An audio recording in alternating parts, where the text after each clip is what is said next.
Hey guys, Batman13 here, and this is my custom LEGO Avengers Infinity War Thanos minifigure showcase. And guys, I wasn't going to do this minifigure, but after a while of contemplating and seeing the actual movie itself, really wanted me to make this minifigure. And this has been a long-awaited minifigure for a lot of people who have been asking me to make this figure, and finally, I caved in after watching the movie like a while ago, and I finally made this minifigure. And yeah, so without further ado, let's go ahead and get straight into this minifigure showcase. Okay guys, so here is my custom LEGO Avengers Infinity War Thanos minifigure. So yeah, without further ado, let's go ahead and get straight into this. Starting off with the size of the minifigure and what I used. I used the Ninjago like light up minifigures, if you guys know what those are. Here's a standard minifigure size, and that's like the size of it, so that's why it's like actually bigger. But I used that for the base of it, and then I kind of sculpted on top of that.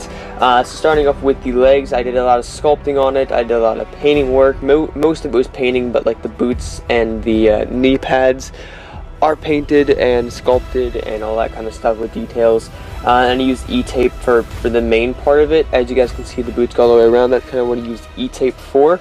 And then I also did some sculpting on there as well. And then also on the little like dress kind of like overskirt piece, you can see that I used E-tape as well. It goes all the way around. If you want to lift up the arms, you can. You can see it does go all the way around like that. And then on the front here, you guys can see that the belt is also 3D as well. It's not very noticeable, but when you see it, you do.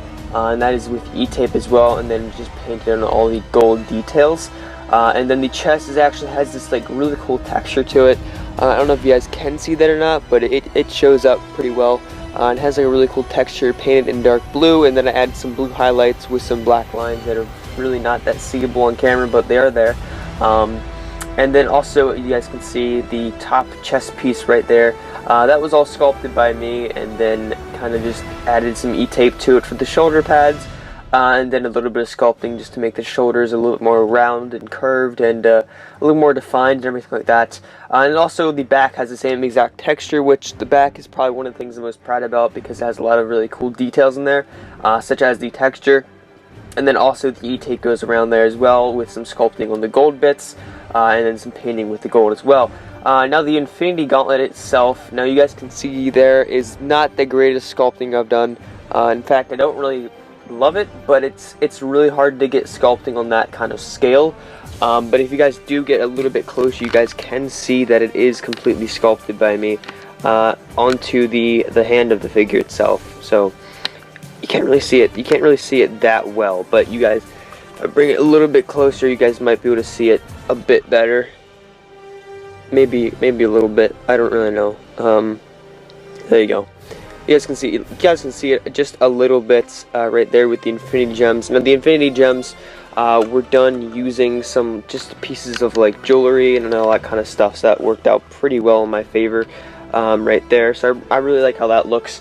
And then now the head was just obviously just the head it came with the ninja mask taken off. Sanded in a little stud on top of the head, and then also sculpted all the features as well onto his face. Now that was probably the most hard part about getting this figure correct. Sorry about that unfocusing part, but that was probably one of the hardest bits of this figure, was getting that the most accurate possible and trying to get the whole feature and to make it look like the actor as much as possible in the movie, which I think I did a pretty nice job. I think it was definitely really hard to do. The eyes were really hard to do as well, but they came out, I think, decent. And then also you guys can see the arms are completely sculpted by me, and that's like one of my favorite parts about the figure is definitely the arms. Considering how much work it went into doing that, and just I don't know, it looks beautiful to me. And then the dark wash really gives that, really just brings out all the details that are sculpted into there that you really couldn't see before. And it definitely brings it all out. I'm so happy how that came out. It looks beautiful to me. Then also you guys can see all the pinstripes on the legs. Now, different people have different looks on it, but you guys can see that he does have a little bit of pinstriping there on his legs. In some of the shots, like the action figures, I know a Hot Toys figure I think had the pinstripes on it, and so I really went with that. I think it looks pretty nice. And yeah, so that's about it for this minifigure, guys. So without further ado, let's go ahead and get on to ending this showcase off. Okay guys, that has to be it for this minifigure showcase. Hope you guys did enjoy my custom LEGO Avengers Infinity War Thanos. And if you guys did, hit that like button down below and hit that notification button so you guys can see what every time I upload and be the first person to get here and to watch the video. So hope you guys did enjoy this minifigure, and if you guys did enjoy, please comment and subscribe. I'll see you guys next time.